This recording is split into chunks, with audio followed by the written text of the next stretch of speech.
Hello दोस्तों, तो यहां पर हमारे पास एक और क्वेश्चन है कॉम्प्लेक्स नंबर का। ये भी जेई 2003 का ही है।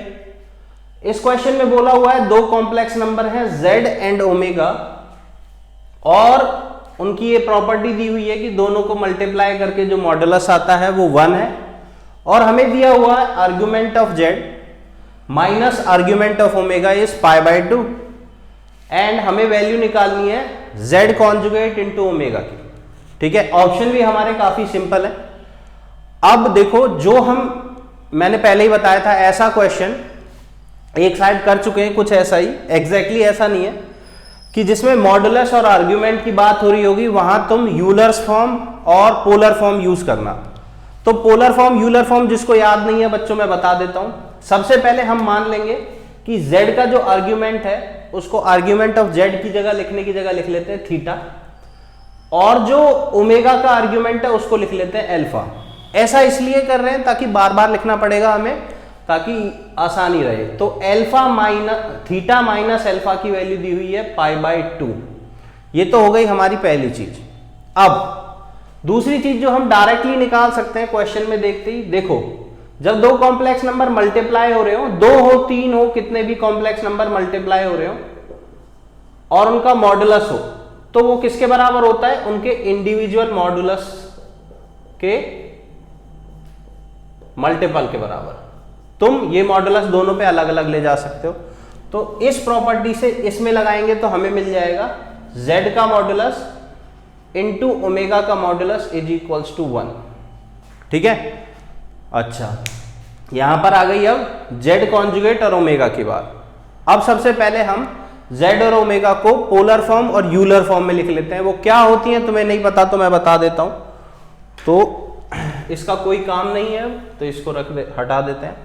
तो देखो, z की पोलर फॉर्म होगी z is equals to mod z cos theta plus iota sine theta. अगर तुमने थोड़ा सा भी ढंग से पढ़ा है कॉम्प्लेक्स नंबर तो ये बहुत बेसिक है, ये पता होगा। और ये जो कोचिंग में कराते हैं, cos theta plus iota sine theta को लिखने का दूसरा तरीका होता है e to the power iota theta, बस और कुछ नहीं। तो मॉड z वैसे ही रहेगा, इसको हम लिख लेंगे e to the power iota theta. ऐसे ही ओमेगा को हम लिख लेंगे मॉड ऑफ ओमेगा और अंदर cos alpha plus iota sine alpha, और बच्चों सेम अगर यूलर फॉर्म लिखेंगे तो mod of omega e to the power iota, यहां अल्फा है तो अल्फा आ जाएगा। जो यहां एंगल है वही यहां पर आएगा, यहां थीटा है, यहां थीटा, अल्फा है तो अल्फा, बस। तो cos theta plus iota sine theta को लिखने का नया तरीका होता है यूलर्स फॉर्म। ये वाली है यूलर फॉर्म, ये दोनों जो है, और ये दोनों है हमारी पोलर फॉर्म z और ओमेगा की। ठीक है, तो इसकी वैल्यू निकालनी है तो इसको भी लिख लेते हैं, यूलर्स फॉर्म में लिख लेते हैं मेन। तो सबसे पहले हमारे पास है z बार इंटू ओमेगा, तो मैं इसको लिख सकता हूं z बार की यूलर्स फॉर्म होगी z बार का modulus e to the power iota. अब इसका कोई एक, देखो, अगर हमें z का आर्ग्यूमेंट पता है तो z बार का आर्ग्यूमेंट उसका नेगेटिव होगा, ये ध्यान रखना बच्चों। ठीक है, तो इसका आर्ग्यूमेंट हो जाएगा, इसका आर्ग्यूमेंट जो z का था उसके नेगेटिव, यानी कि माइनस थीटा। ये चीज ध्यान रखना, प्रॉपर्टी है आर्ग्यूमेंट की और कॉन्जुगेट की, कि कॉन्जुगेट वाले का आर्ग्यूमेंट नेगेटिव होता है।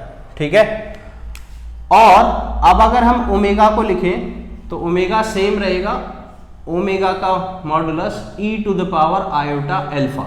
यहां से ओमेगा की वैल्यू यहां से डाल दी ये, और z कॉन्जुगेट की डाल दी ये।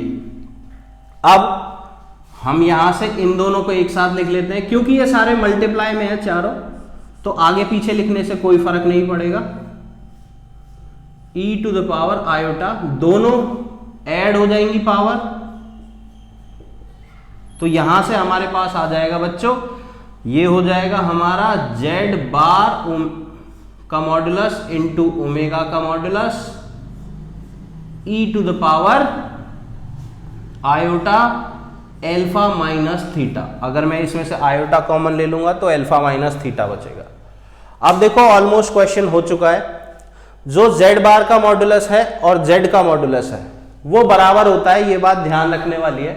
ये मैंने कहीं नहीं लिखा तो यहां लिख देते हैं, ये भी प्रॉपर्टी है। एक कॉन्जुगेट का मॉडुलस उसके खुद के मॉडुलस के बराबर होता है।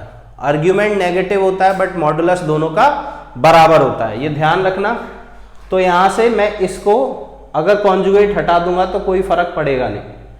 इन दोनों के मल्टीप्लाई की वैल्यू 1 हमने पहले ही निकाल ली थी, तो ये हो जाएगा 1 और यहां बचेगा खाली e to the power iota alpha minus theta.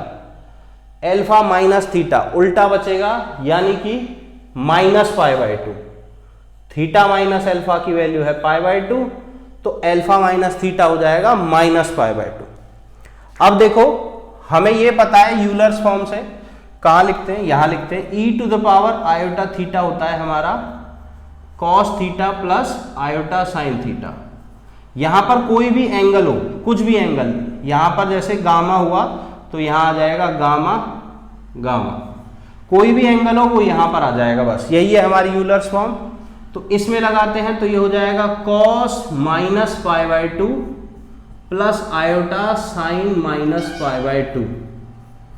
यहां से हम देख सकते हैं cos -π/2 की वैल्यू होती है बच्चों 0, साइन -π/2 की वैल्यू होती है -1 इंटू आयोटा माइनस आयोटा, ये डी ऑप्शन हो गया हमारा करेक्ट। बस इस तरीके से हमने ये क्वेश्चन कर लिया, काफी इजी है। बस ये ध्यान रखना जहां पर भी मॉडुलस आर्ग्यूमेंट की बात हो तो वहां पर क्वेश्चन आसानी से हो जाता है यूलर्स फॉर्म से।